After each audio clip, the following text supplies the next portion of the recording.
Chatham House. I think this may be definitely the second, I think the third time I've had the pleasure of hosting you here.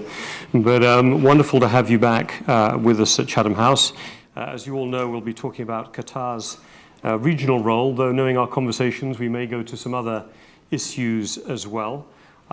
Before I sort of complete the introductions, let me just, as it's always a bit more complicated these days, remind you, first of all, this meeting is on the record.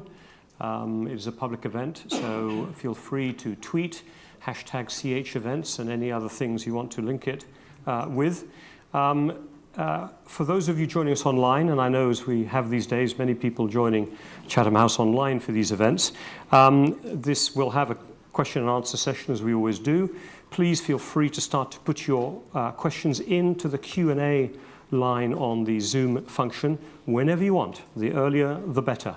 The raise hand and chat functions will not work. So Q&A is your option if you want to ask a question. And do indicate if you don't want to ask the question live. Otherwise, we will reach out to you to see if you want to ask the question with your voice. If you're not your face, it'll just be with voice if you wish to do it that way. For those here, may I just say that our policy for meetings taking place in this room, so that everyone feels comfortable, is to keep our masks on inside the room throughout the meeting. Those on the stage don't have to have the masks on, but if I could invite those of you who are here to keep your masks on, I think that is best for everyone who's participating. So we appreciate your participation on that. When you ask questions, remove your mask. Await the boom mic, which will come to you. Don't need to stand up. You will be heard perfectly, and then you can put your mask back on afterwards. Just raise your hand as you normally do, and I will turn to you. So with that out the way, just to remind everyone here, and I know it's a very knowledgeable audience, I recognize several faces in the room.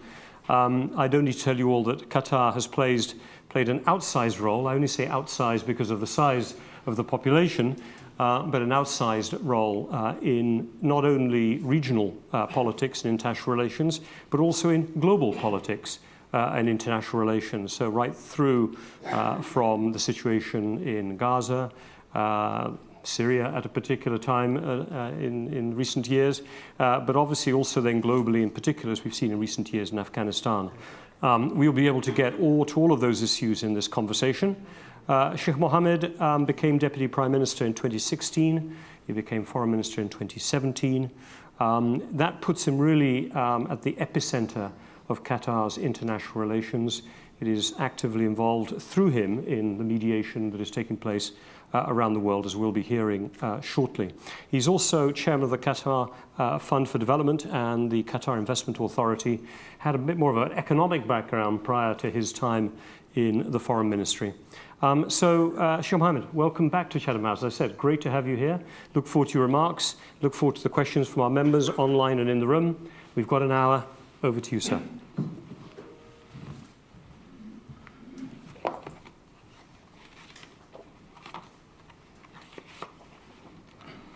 Well, first of all, thank you, Robin, for hosting me today. It has been almost, I think, a couple of years since we met last time. The world was quite different. We were pre-COVID and now we are post-COVID. Distinguished chairman and members of Chatham House, I'm honored to be here with you today for a fruitful discussion on Qatar regional and international role. 2022 is an important year as the world begins to emerge together from the global pandemic. It presents a renewed opportunity to reflect on our global priorities and build a foundation for greater collaboration. We in Qatar look to the future with a continued sense of optimism for peace and stability in the Middle East and beyond.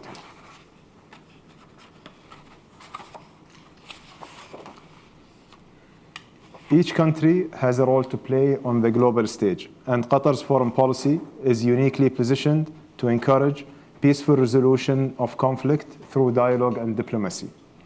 Article 7 of Qatar's constitution states that our foreign policy is based on the principle of enhancing international peace and security through encouraging the resolution of international conflicts by peaceful means and cooperating with all nations that seeks peace. We carry out this mission through mediation, humanitarian and developmental aid, and counterterrorism. Our objective has always been to ensure a better future for all.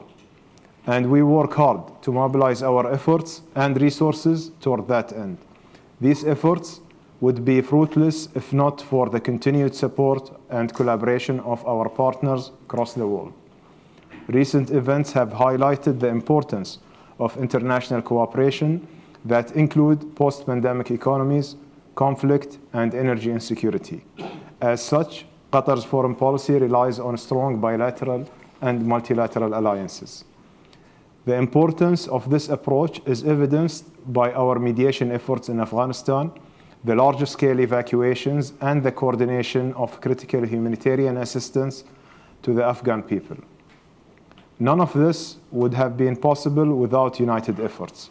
With rising energy shortages around the world, Qatar has also been working closely with the global partners to develop long-term solutions to meet the energy needs of the world. It is impossible to unilaterally deliver global energy security. This problem will require ongoing and extensive cooperation. Distinguished members, 2022 will be a year to solve common issues together. It will be a year to unite people and to embrace our shared passion instead of our fears. It's a truly exciting time for us in Qatar as we approach the 2022 World Cup.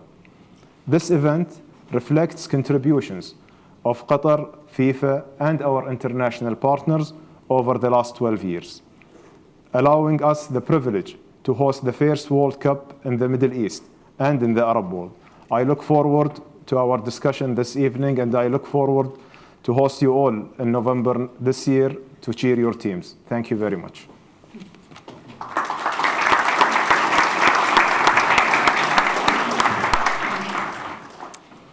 Thank you very much, Foreign Minister, Deputy Prime Minister. Thank you very much for setting the scene and providing those positive words about Qatar's intent.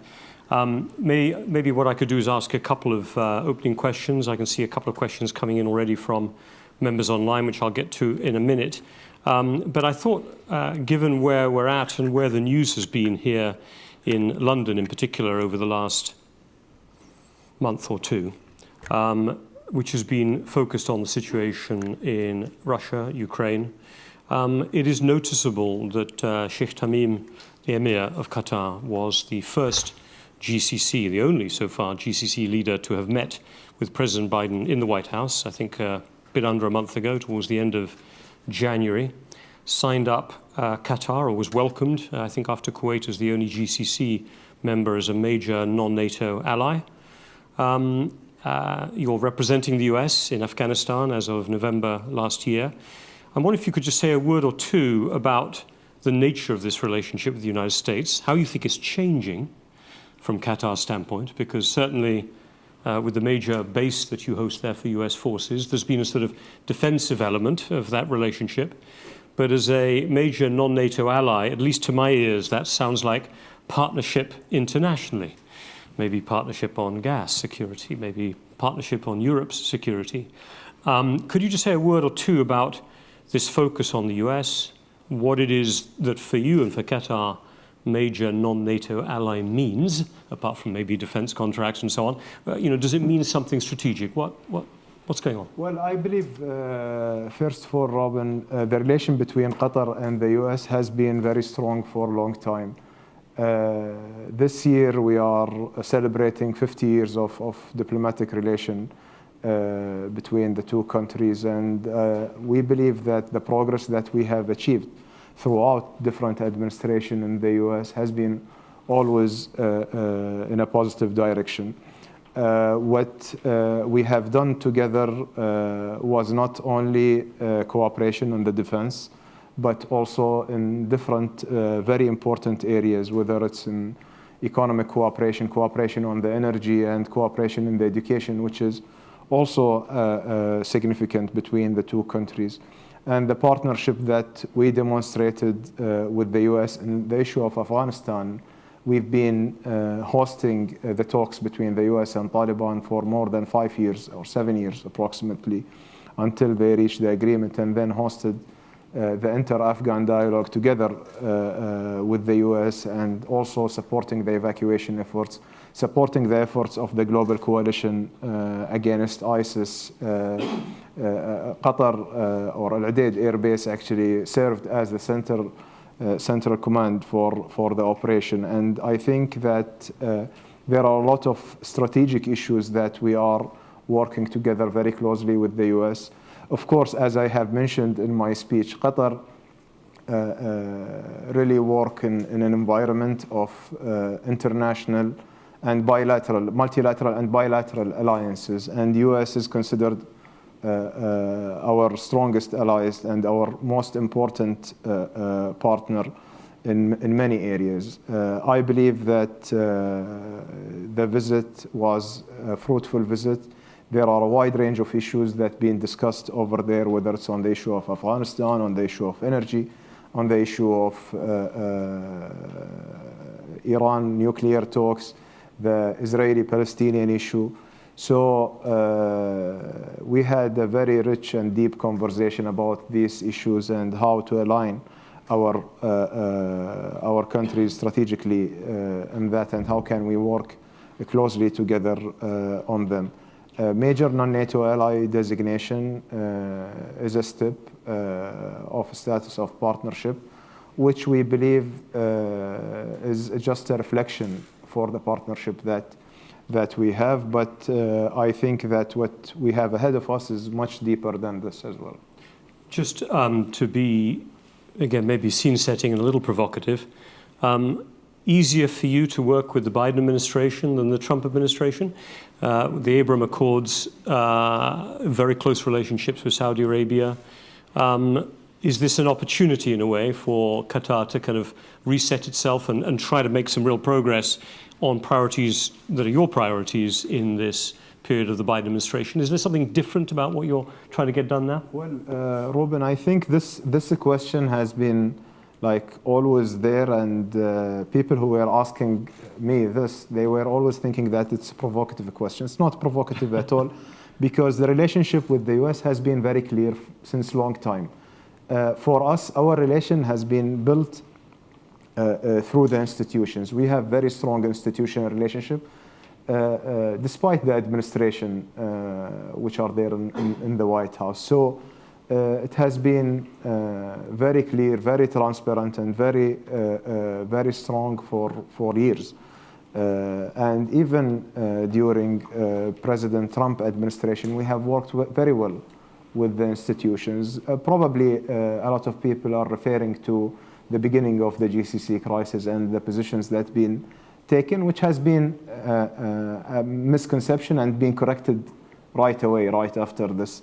And we are working also very closely with the President Biden administration, and actually the event force itself also maybe to have or to picture it in a way that it's a closer coordination. But also people tend to forget that the deal between the US and Taliban reached during Trump administration, and we were the one in the middle of these negotiations. So I think the relation with the US has been always in a positive trend, and we look forward to expand it.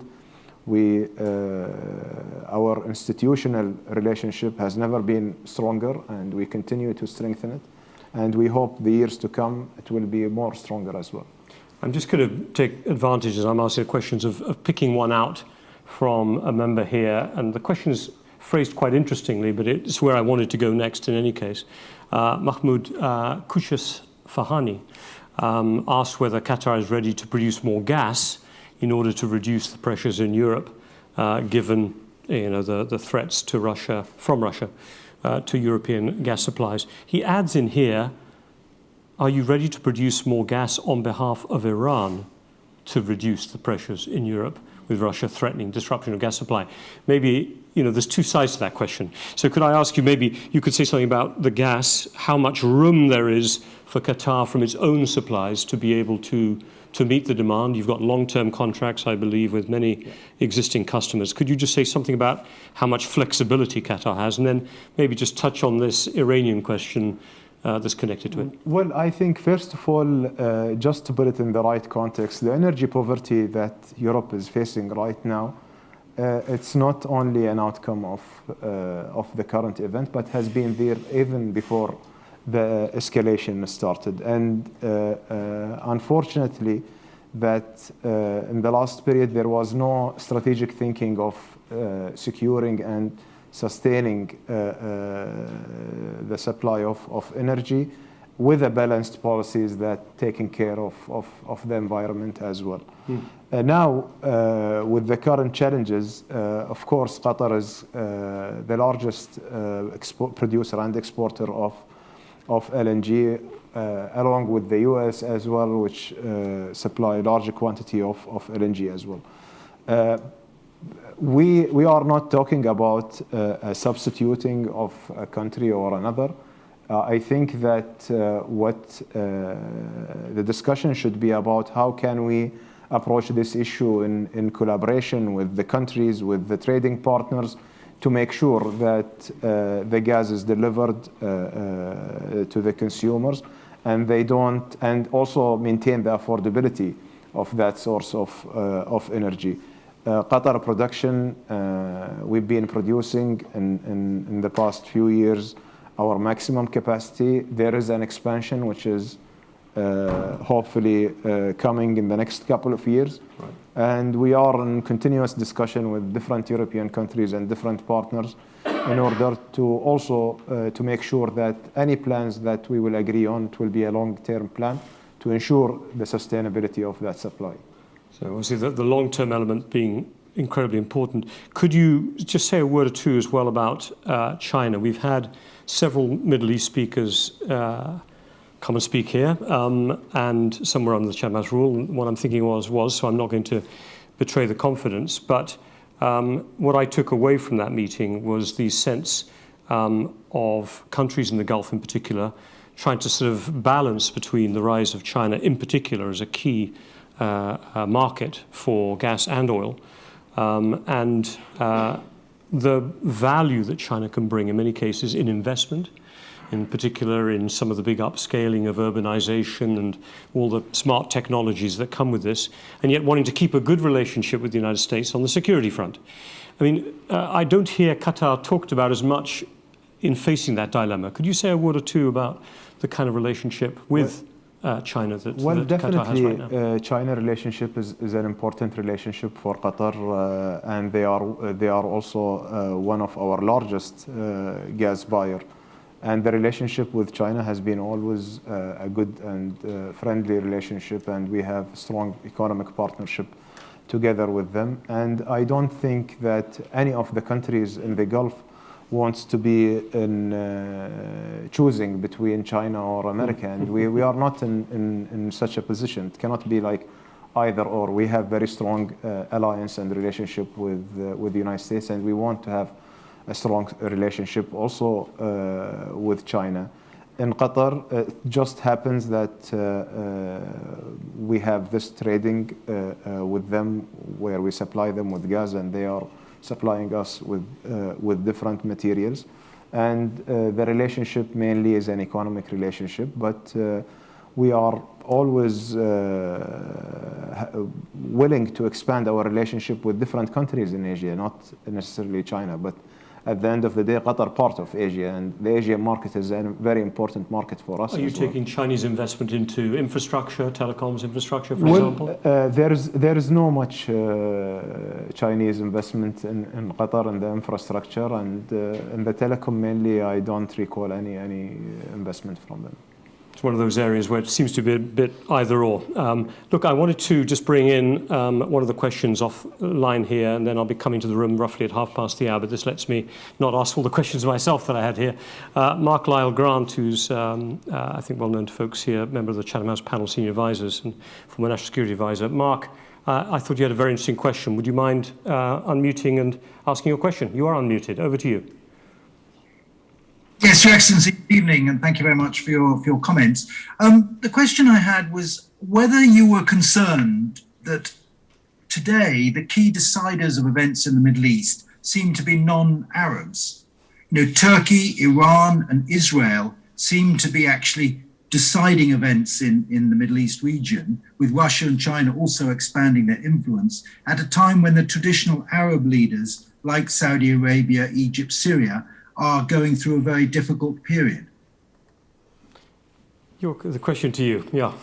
Well, thank you, Mark, for this question. Actually, I think that we need, we cannot generalize the key decision makers in the Arab world or in the Arab countries and refer them to non-Arab countries only. Those non-Arab countries who you just mentioned, they are actually very close neighbors to the Arab region, and we are also understanding that they have their concerns. They need to also to address those concerns. But you have mentioned that there is no Arab leadership in different Arab conflicts, which I agree with you with, and it's unfortunate that we don't see an active role for the Arab countries in different conflict areas. But I believe that what we need right now is to have a comprehensive dialogue with those non-Arab neighbors in order to make sure that whatever their influence in those different crises actually serving the purpose of the Arab countries and serving to the benefit of the Arab people. We understand their concerns, but also we don't accept the interference in internal affairs of different countries.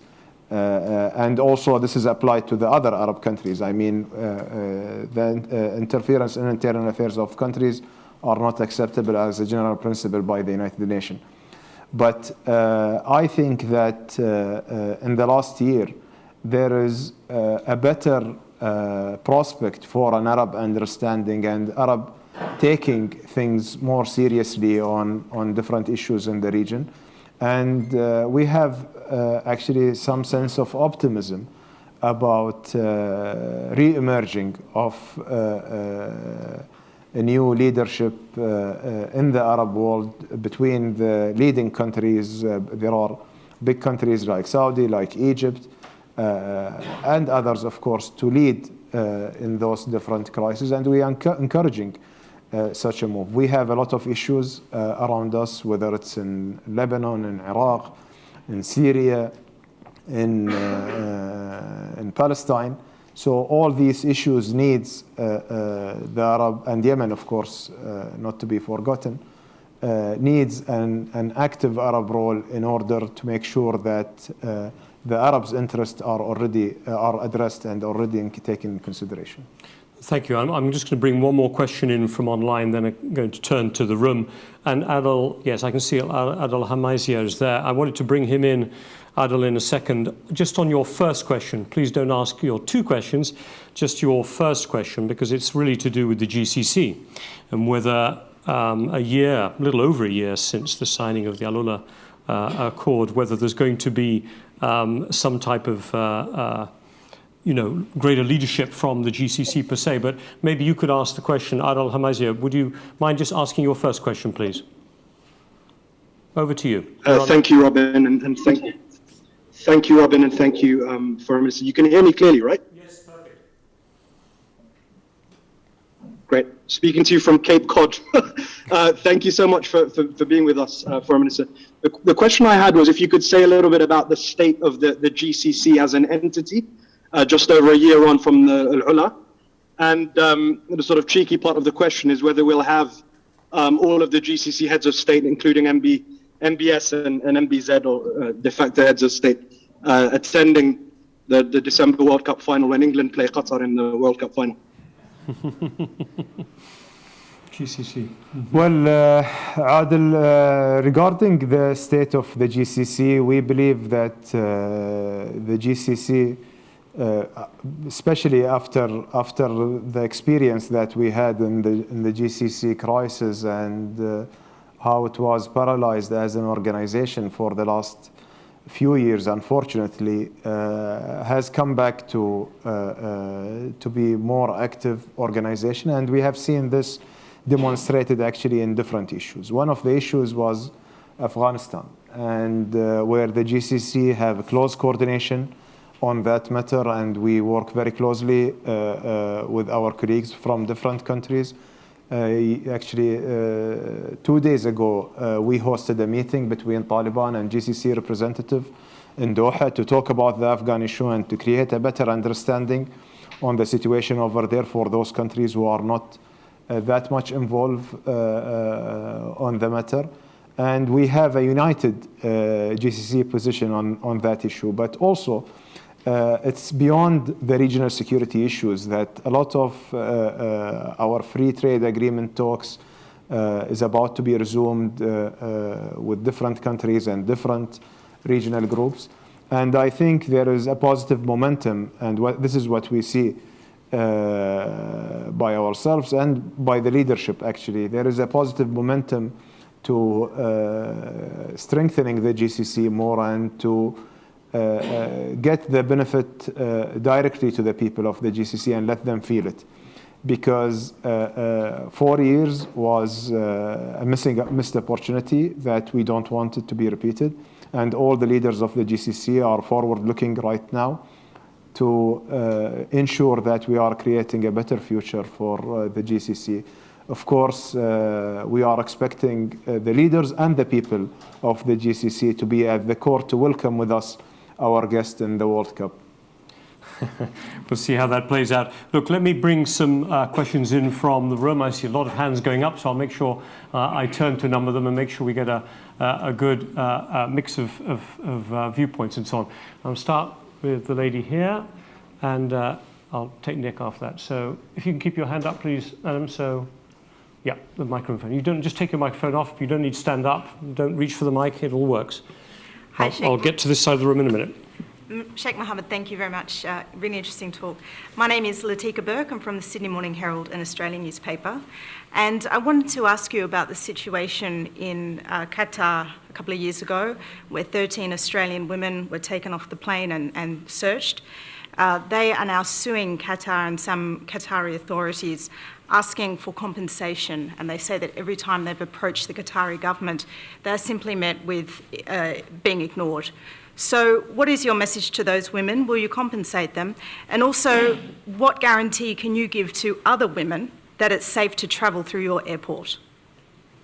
Well, first of all, that the event that occurred 2 years ago with the Australian lady was an unfortunate event, and we were all saddened with what happened with them, and the people who were responsible for taking such an action, they've been prosecuted by the Qatari courts, and they've been penalized for this action.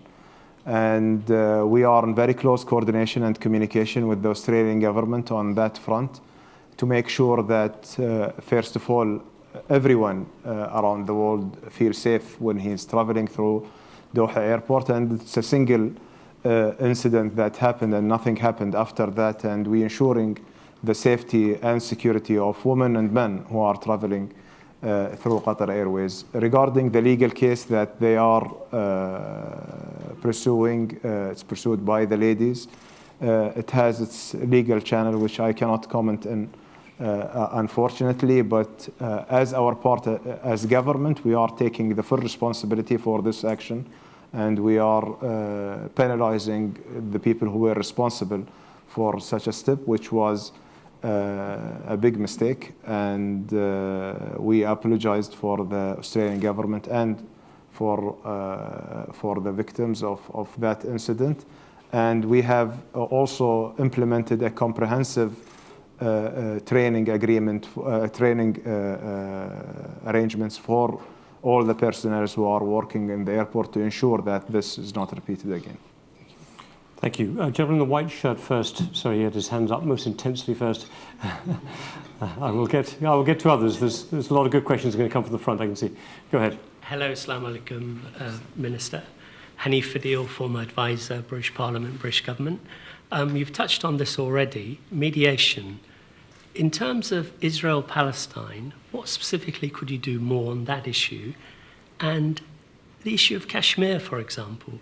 You're very good friends with India, Pakistan. Could gas play an element in that diplomacy, in that mediation?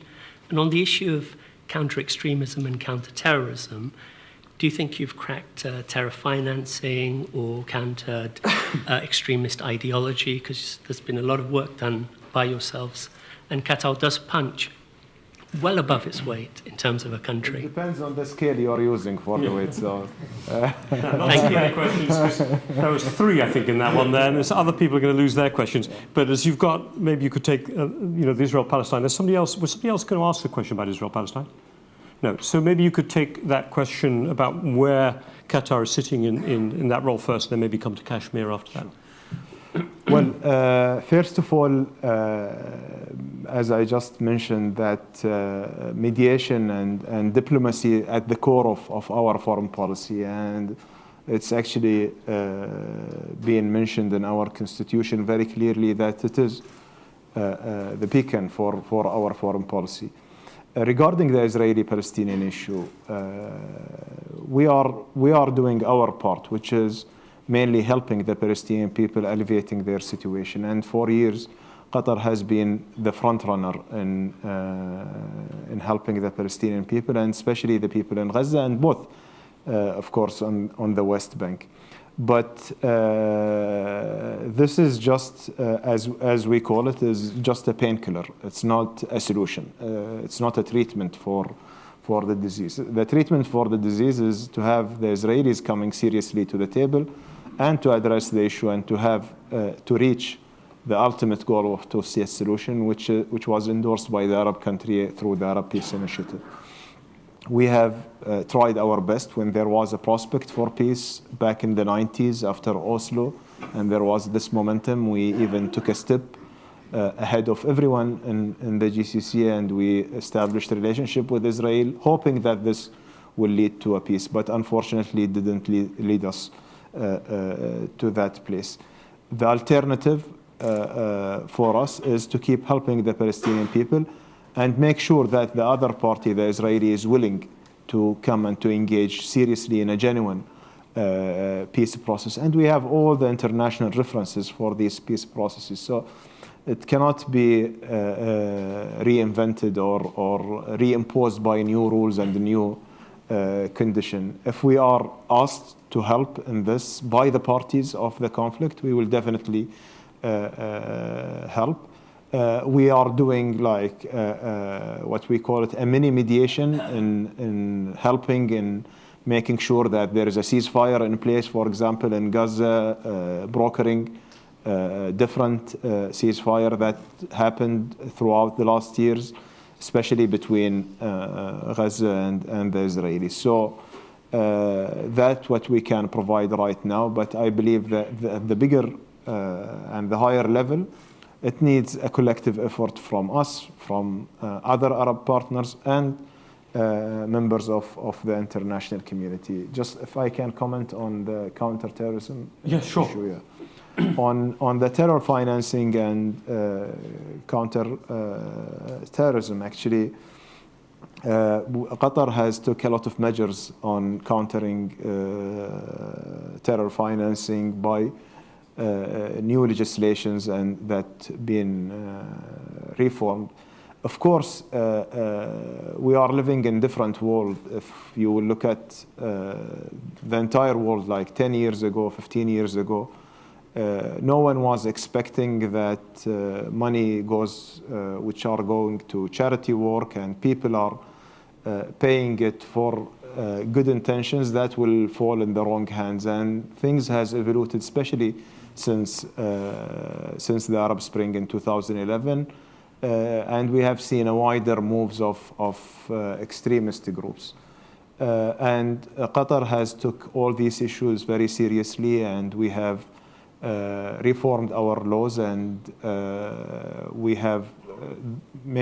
are making sure that in our laws and within the collaborative system that we have regionally and internationally, to make sure that no single real or pence or penny going to the wrong hand. And anyone who will commit such an act, he will be held accountable and he will be prosecuted. On the counterterrorism issue, it cannot be only addressed by military means. And this is unfortunately what different states are looking at is only the security lens, which is an important aspect of this. But we believe that it should be a holistic approach where you address the root causes of extremism.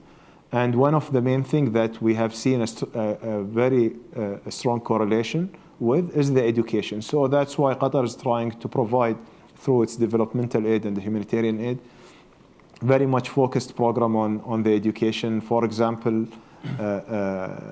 we have committed ourselves to educate 10 million child in different conflict zones, and we have achieved this objective by, I believe, in 2018, and we are continuing that program. And a lot of other programs to make sure that the new generation are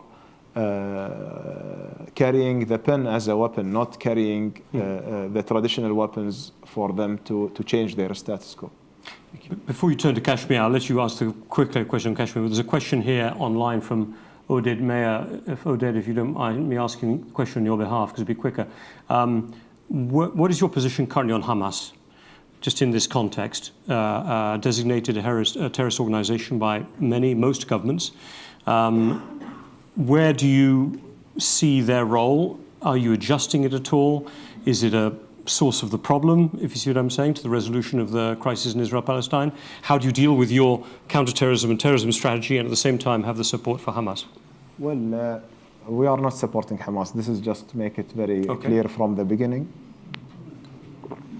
But let me just, to answer your question, I think that, first of all, there is no common definition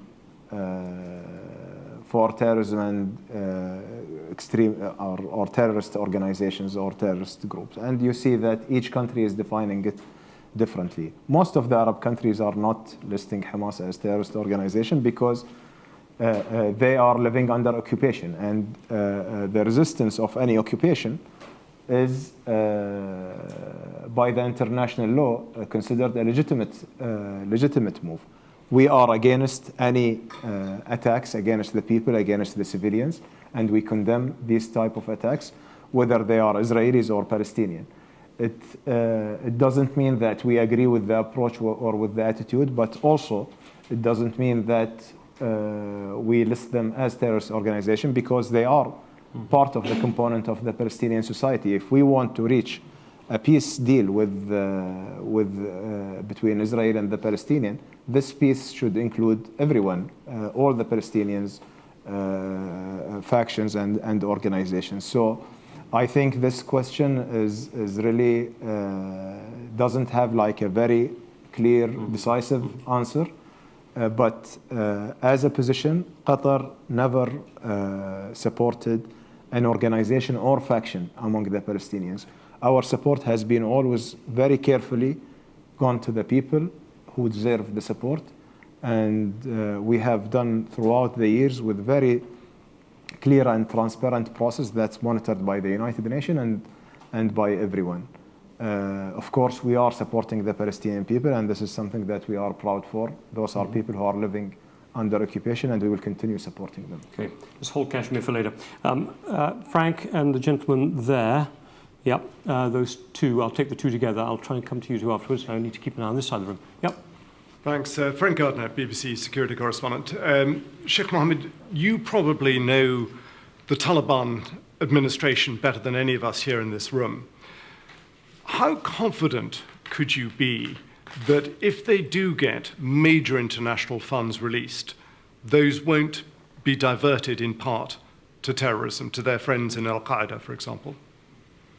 Well, yeah, go ahead. This is a legitimate question that we are always questioning to make sure that even if they will have the access to the fund, the current government, that there is a transparent process that we know that the fund is going to the deserved people. And this question, none of us until now could find an answer, and that's why everything is still on hold and nothing happened yet. But we are working very closely with our partners in the US and in Europe to see what are the best ways to make sure that the people of Afghanistan doesn't suffer or being punished because the people who are governing them are not liked by the international community. And that's what we've been always insisting on. It's very important to keep engaging with Taliban to correct the course and to make sure that there is an inclusivity in Afghanistan, to make sure that they are running in a government system and they are not running as a militant group. And this is a long journey. It won't happen in one day. If we will be realistic, we need to make sure that we keep engaging with them, we keep encouraging, we keep urging them on those reforms, we keep urging them not reversing any of the things that Afghanistan has achieved in the past 20 years, and urging them to engage in a genuine reconciliation process, which in fact we were pushing for the last year and a half before the fall of Kabul, but unfortunately it couldn't work because of a lot of different reasons. Can I just do a follow-up question on this topic? Andrew Mills is a member. Andrew, I can see you. We've got you ready to go. You're unmuted. Could you ask your question because it's connected to Afghanistan? Over to you. Sheikh Mohammed, what role is Qatar playing to recapitalize the Afghanistan economy? And if Qatar's not yet playing a role, what role could it play?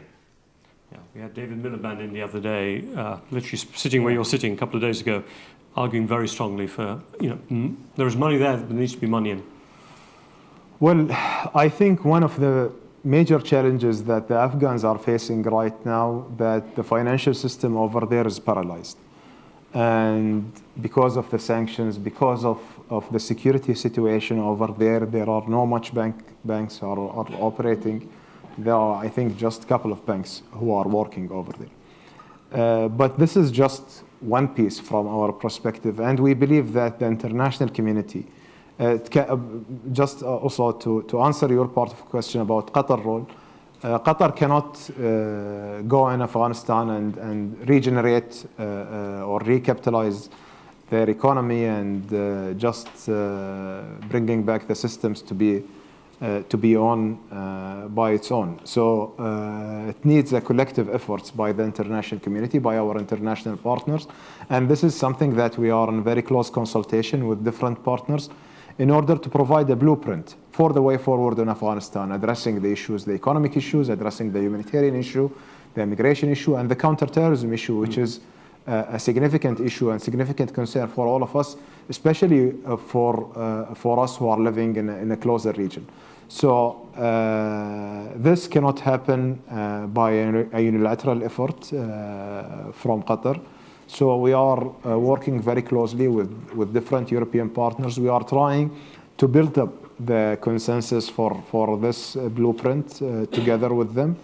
Until this is ready, I think that the situation over there will remain as it is, and the humanitarian agencies will still facing the difficulties of not being able to pay their employees or to have a financial cycle over there that can facilitate their business. Thank you. Waiting very patiently, the gentleman there first. I'm going to come to the two here. Yep. It's coming. Okay, go ahead. Just wanted to ask about another conflict in the region, and you mentioned that Qatar's mediating role. But Syria is one that obviously has been somewhat stuck. The front lines in Syria have now been frozen for several years, even though the regime is now seemingly intensifying its bombardment of Idlib in the north. Do you see any potential, as some of the Arab states, some of your neighbors have actually begun normalizing with Syria, for some sort of political process there, as difficult as it is with a regime with the record that it has? Well, we made our position on the normalization issue very clear. We said that there are causes that we boycotted and we severed ties with the regime over there, and the Arab countries suspended the membership of the regime in the Arab League for. And these causes are still there. He didn't change anything. He's still bombing his people. He's still displacing his own people. He's still holding his people as hostages. So anything to give him a free pass, to give the Syrian regime a free pass to come back to the seat in the Arab League, Qatar position has been very clear on that. We believe that it will be a big mistake. What we are saying that if there will be a steps toward normalization with Syria, it should be associated with a political process. And the special envoy of the United Nations has proposed a step-for-step approach, and some of the Arab countries are proposing a similar approach. We understand some of the Arab countries taking some normalizing steps with Syria because of probably proximity to them. They've been directly impacted with them, with what's happening over there. But we believe that the best way forward is to have a clear roadmap for them to be able to normalize with them and to bring them back to the Arab League. And this path forward should be political and humanitarian associated together. We cannot mix also both or providing a humanitarian step and expecting in exchange a political step from our side. We've got another 10 minutes or so to go. So first, the lady there in the second row and the gentleman in the front row, we'll take those two together, see how we're doing on time. I'm going to do a couple online offers. Lady. No, the lady first, behind, yeah.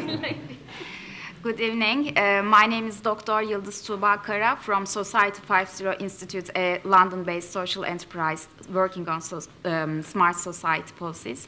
I'm very much interested in Qatar's Smart Qatar program, and my question to His Excellency is about the social return on investment of these huge investments on digital revolution of Qatar, including smart cities and its complementarity with Qatar's regional and international role. Thank you. So smart cities and so on, just keep that thought. Gentleman in front row. حيا الله ابن الوكرة أخوك شيخ محمد الخزاعي من العراق. And I'm gonna do it in English, okay? What is the possibility getting the gas pipe through Iraq to Europe to get the pressure of the Russian down there, and what is the possibility of Qatar investment in Basra to do the Iraqi gas and in Anbar, and why not Qatar investing in the Middle Euphrates and the south of Iraq? We are your brother and cousins. Don't remember that. Thank you. Take that question first, and then maybe the one about social enterprise. First, regarding Mohammed, your question about the gas pipeline from Iraq to Europe, this is really falls under the Iraqi and Turkish and all those countries' jurisdiction, not in our jurisdiction. Qatar, as an LNG supplier, we are supplying most of the countries around us. In Iraq, probably there was some discussion, but for us, we are LNG suppliers. So the pipeline doesn't matter us as much as the receiving terminals for those LNG are in place. But on the investment side in Iraq, Qatar has been in a very close relation and understand the importance of Iraq as our neighbor and as part of our close region, and the Iraqi people are very close to our hearts as well. Unfortunately, in the last few years, given the security situation over there, maybe that's what delayed us in coming in there. But we had a very advanced conversation with a couple of previous governments in order to come in and to seek for investment opportunity that can help in elevating the situation in Iraq, whether in Basra and Anbar, in the entire Iraq. We are very much open for it. And I think that there is also a strong will that we felt from different GCC countries to come in Iraq and to invest over there to support the Iraqi people and to bring also more connections economically between Iraq and different GCC countries. Inshallah. Regarding your question about the smart cities, Qatar actually has been developing our digitization of the country now for almost a decade, and building smart systems in the entire city, especially in the preparation for the World Cup. And we have seen that this world is evolving quite rapid and fast, and we are trying to keep up with it. But it has, of course, a greater impact on the society and the social life. But also, I think that one of the greatest demonstration for the importance of digitization, what happened with the pandemic and the way we dealt with the pandemic. And I think it's proven that it's now not becoming a luxury, but it's a necessity for all the countries to do so. There's a related question to that one here from Tricia de Bourgrave about the shift to renewables that's taking place around the world. And we spent a lot of time discussing that here at Chatham House. You're in such a strong position as the supplier of gas, but is the shift to renewables potentially going to diminish Qatar's position globally over time? Are you worried about it? How are you adjusting it? Are you investing in that space heavily alongside the smart cities that are being described here and the shift to digitization? Will you be clean at home but selling gas abroad? How are you thinking about all of this? The gas is clean. Cleaner energy. I think, my colleagues at Chatham House will, and folks in this room will certainly discuss that issue. Well, do you want me to answer this? First, regarding the shift to renewable, I think this is, or what we see from our perspective, this is a journey that everyone should take, including Qatar, including the producers of the fossil fuel. But also we need to look at it as a combined effort, that it's a journey that a lot of countries now started to realize that taking environmental policies in consideration is important, but also leading toward a realistic transition plan. And this is where the gas and the LNG playing a major role. And Qatar has been very much looking, at our environmental policy. We are deeply concerned if anything will impact us. We are a desert and sea, and anything that might happen will affect us. So we are looking at this matter seriously, but also we see that it should be a realistic and a balanced approach, that you will still need a provider of gas in the time of this transition. And Qatar remained as a reliable source of energy. We are trying to make the world cleaner and safer. And this is what the LNG has demonstrated. Qatar has a leading role in carbon capturing, in methane reduction, in renewable as well. We are going to launch our first solar farm to produce part of the energy of Qatar, and we are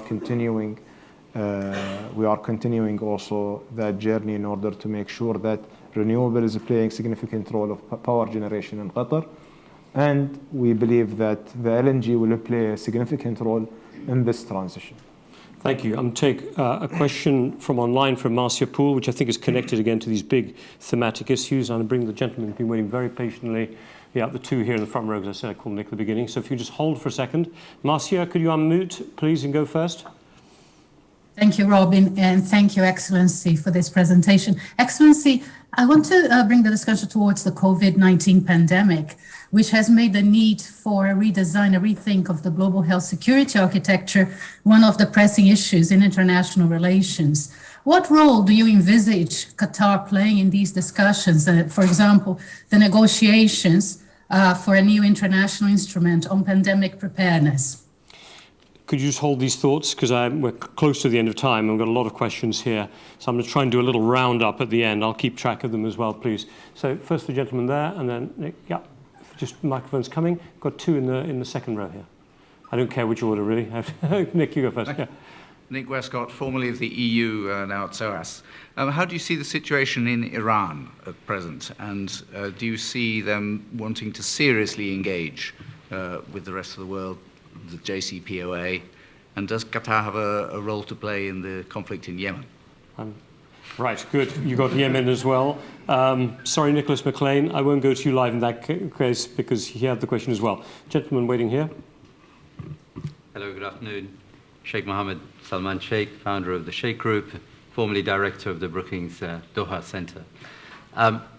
There's a lot of discussion about Russia challenging the security architecture in Europe, but what about the Middle East and the Gulf? Of course, it's established a bridgehead in Syria, but there's also North Africa and its ideas on the Gulf.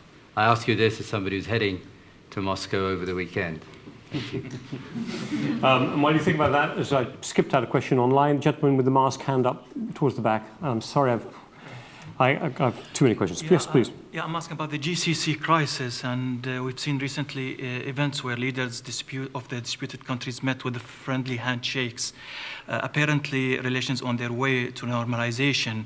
How do you evaluate the current Qatari relations with its neighbors, mainly and namely Saudi Arabia and the UAE, and what is hindering Bahrain from being on the same reconciliation track? Okay, we had a bit on that earlier, but maybe you can come back to it. But we're in your hands on time. I think folks here would love to hear the answers and we'll stay, but you may need to get to your next thing. So I'll let you manage how you handle those last four questions.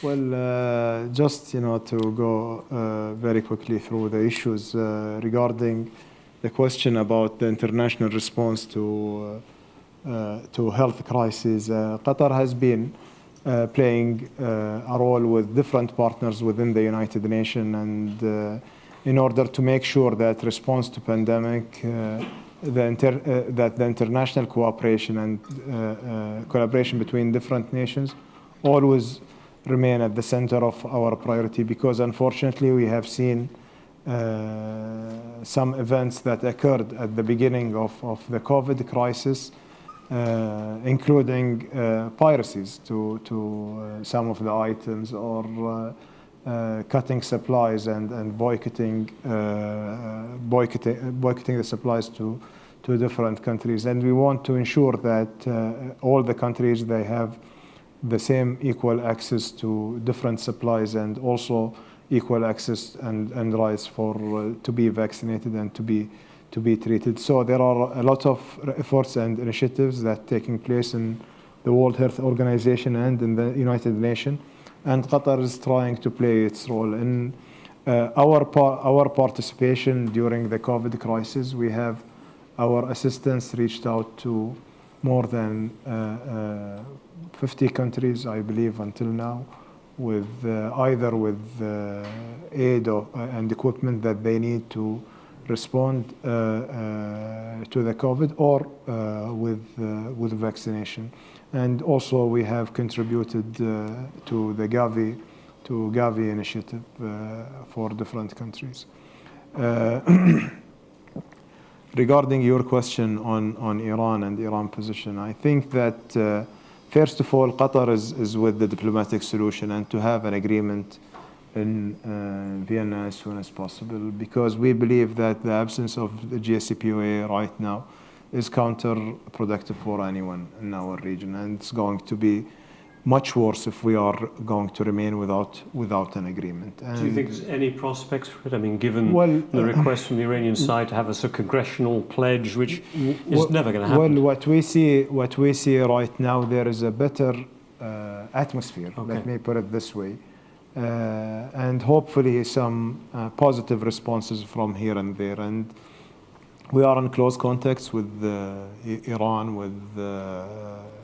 with the US, with the other parties of the JCPOA, trying to understand how can we help in bridging the gap, because the agreement and the negotiations is happening between countries who are thousands of miles away from Iran and Iran, and us, we are living just next door to Iran. So it's in our interest to have an agreement in place. It's in our interest to reach an understanding with Iran, and to have then also a regional understanding with Iran between the GCC and Iran. So we encourage all the parties to act constructively and positively with those initiatives.